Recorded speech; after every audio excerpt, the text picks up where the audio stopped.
Welcome to the ERLC podcast, where our goal is to help you think biblically about today's cultural issues.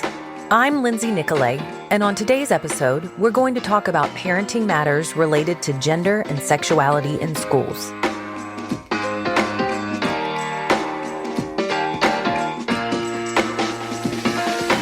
On our previous episode about gender and sexuality, we looked at the family and how parents can approach these important topics with their children. Today, we're turning our attention to an issue that has caused anxiety for some parents: gender and sexuality in schools, and how to direct our children as they are confronted with teaching and examples that contradict what the Bible says. As we discuss these important topics, you might have additional questions. We'd love to hear from you. Please email us at erlcpodcast@erlc.com and let us know how you're processing this conversation. Joining us on today's episode is Shaka Mitchell. Shaka serves as a senior fellow for the American Federation for Children. He's also an elder at his local church. He has previously served as Associate Director of Policy and Planning at the DC-based Center for Education Reform and led outreach efforts at the Institute for Justice, a constitutional law firm based in Arlington, Virginia. He's an alumnus of Belmont University, where he teaches as an adjunct faculty member. He earned his Juris Doctorate from the Wake Forest University School of Law. Shaka and his wife live in Nashville with their children and are active in several nonprofit organizations. One of the most unnerving times for some parents is when they send their children out of the home and off to school. Those who go to private, public, or some other combination are away from their moms and dads for a good part of the day and may encounter an array of worldviews and lifestyles, especially in matters related to gender and sexuality. Here's Shaka Mitchell with what parents should know as their kids go to school. I get asked the question a lot from friends about, hey, what should I be thinking about as my kids enter school or are maybe going from elementary to middle school or middle of high school, both because I work in the education space, but also because I'm a believer, I'm a pastor at our church, I'm also a parent. And so all those things kind of come into play as I think about what parents may want to consider as their kids are going through the school process. So a few things. First, parents have got to be engaged.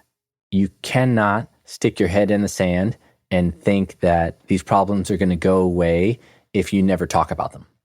The reality is our kids are being influenced by their friends, by other adults, by things they see on television or their iPad or your phone or billboards. And so you can't abdicate your role as a parent. You are the first educator, and so you can't just drift along. The second thing I would say is that Christian parents need to know that there's going to be a time when they have a choice to make.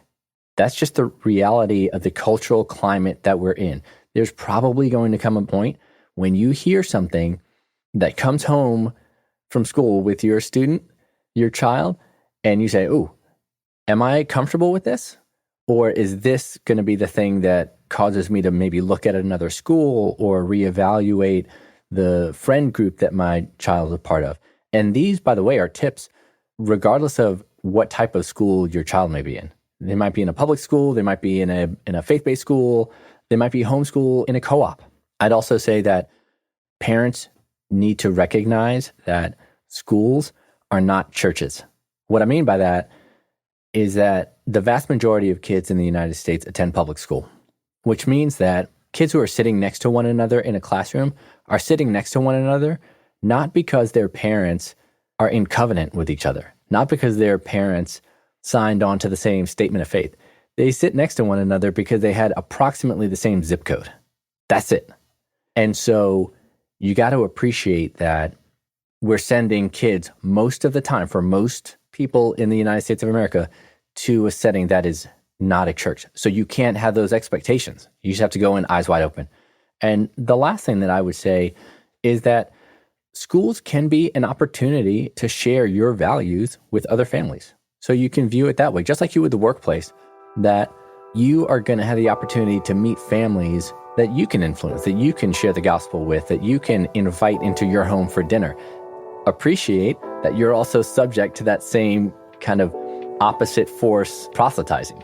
But there is an opportunity there to be some salt and light in the world.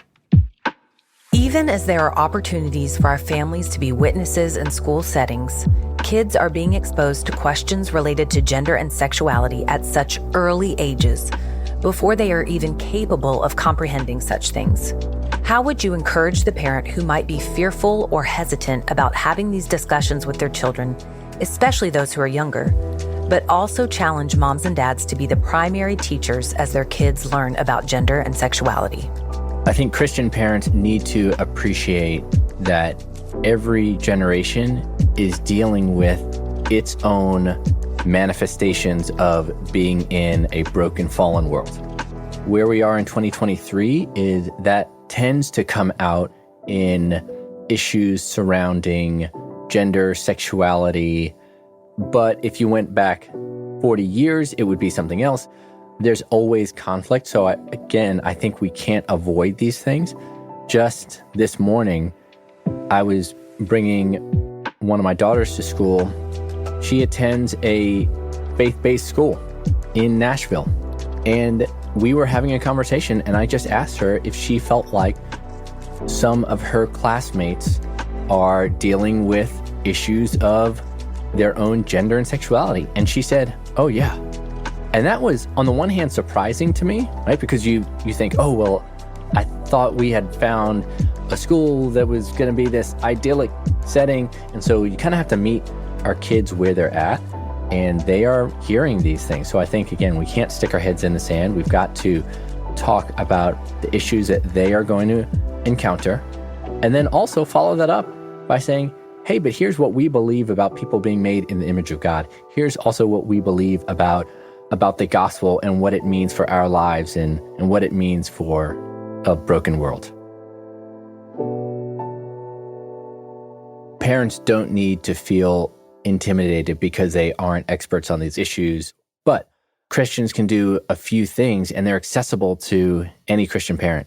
Start with the Bible. Start with Genesis and what it looks like to be made in God's image.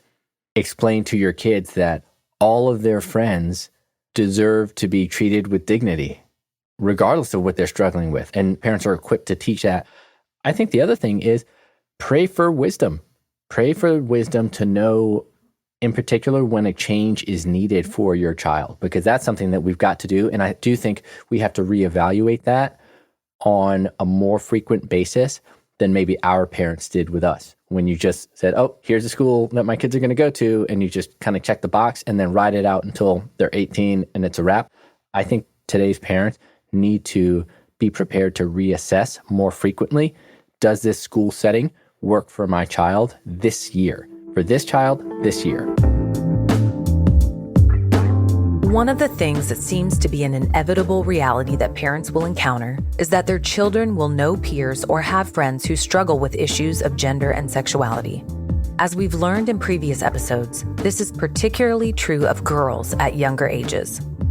Though the situations will all look different, what are a few things parents might do? When thinking about how Christians can parent their own children whose friends may be struggling with these issues of gender dysphoria or sexuality or what have you, it's certainly going to vary by family. I think you've got to be really sensitive actually to the age of the child you're talking about. Right? I've got a 13-year-old, I've got an 8-year-old.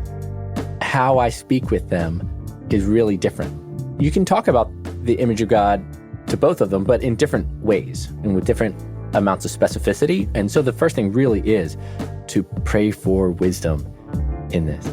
I think the second thing, and maybe this should be the first, but is to stay tethered to the Word. So keep pointing them back to the Word. The year 2023 is not the first time in the history of humanity that people have been confused or struggled with elements in the culture. The Bible is full of conflict, and still, the gospel can be shared, and we know that truth perseveres and cuts through that.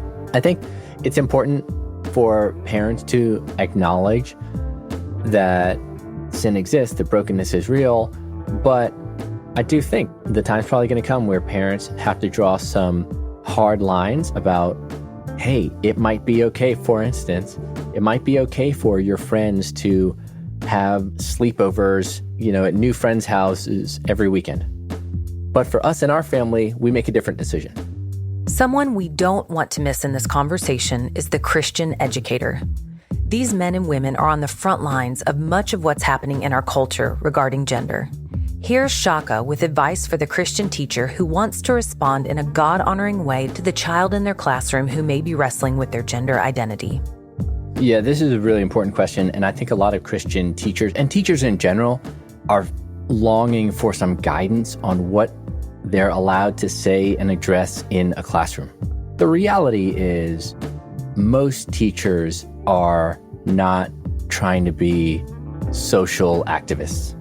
They're trying to teach our kids how to read and write and, function harmoniously like with their classmates. And I truly believe that. And that being said, we all bring our value system and beliefs into our workplace. And so teachers are no different. So, for Christian teachers, I think that they, again, need to acknowledge the dignity and worth of every student, because every one of their students are made in the image of God, right? So definitely, I would counsel teachers, do not set up a system where some students feel like they are second class because they are saying something or espousing something that you disagree with. You might disagree with it vehemently, but you show them dignity. I think that's really important, and that is a type of witness. I think you show the same kindness to a student who's struggling as to one who seems on the outside to be doing really well. I do think Christian teachers should look for other signs of distress. Children often don't know how to express what they're feeling, maybe what's going on at home, and so I think teachers should be looking for signs that, hey, maybe there is something at home that's amiss, right? Maybe things aren't great with mom or dad or with another student or with another adult in that student's life. So pay attention to that. I mean, we don't want to pry, but I think you should pay attention to it. The last thing I would say is I think that Christian teachers, all teachers, should frankly know some of the lines that they're not going to cross. I'm thinking a little bit about Matthew 10. Jesus says, if you follow me, persecution is coming. It is what it is. You should expect that if you follow Jesus, you're going to live in a way and act in a way that is counter to things in the world. That may never come to fruition in your workplace or in the classroom, but it might. And so you need to be willing to kind of know where you stand on certain things. Know, for instance, the language that you are and are not going to use. I know, I'll be real specific here. I know that many teachers, I've had friends who've wondered, what do I do around pronouns?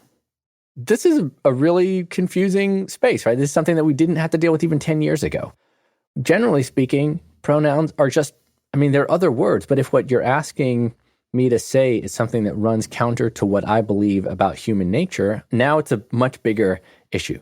So you need to know what you think about that on the front end. And frankly, if you just want to use students' names, I think that's a great solution, dealing with some of these issues that seem like they're just about words, but we know are about a lot more. I think Christian teachers should also keep 1 Peter in mind, the part that says, honor everyone, love the brotherhood, fear God, honor the emperor.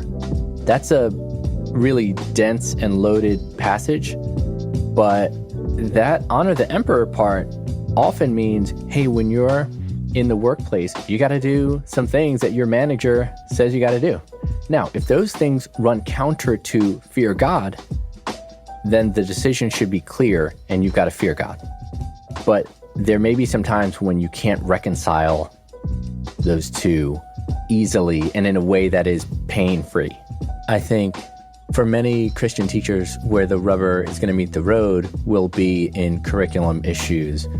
If they are required to teach something that they feel is in direct conflict with their faith. Math teachers don't often have this issue.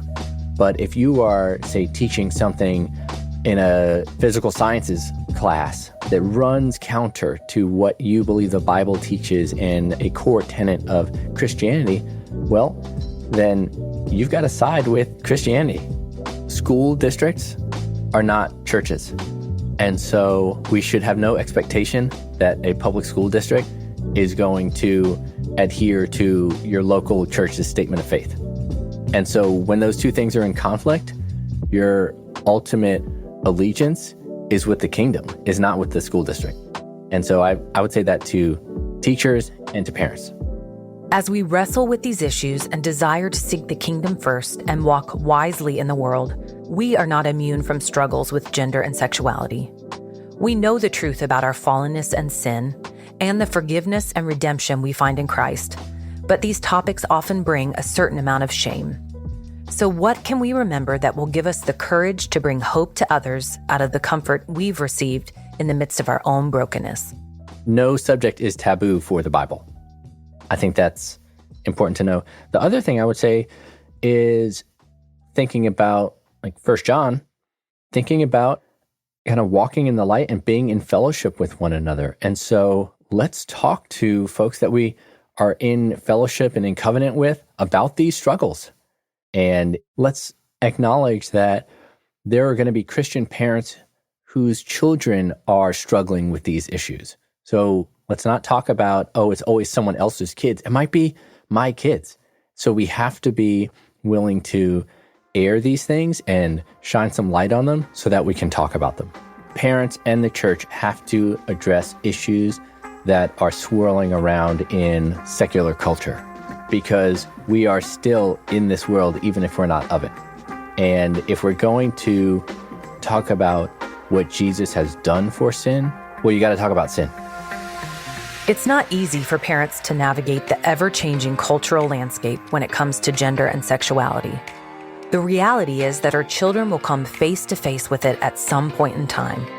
As the key disciplers of our homes, let's appropriately address sin, constantly talk about the gospel, and give our children a better vision of these issues so that they might recognize lies when confronted with them. As we carefully send our kids out from our homes, whether to school, extracurricular activities, or even church youth groups, we can have confidence in the goodness of God, the power of His Word, His heart for the broken, and His care for our sons and daughters.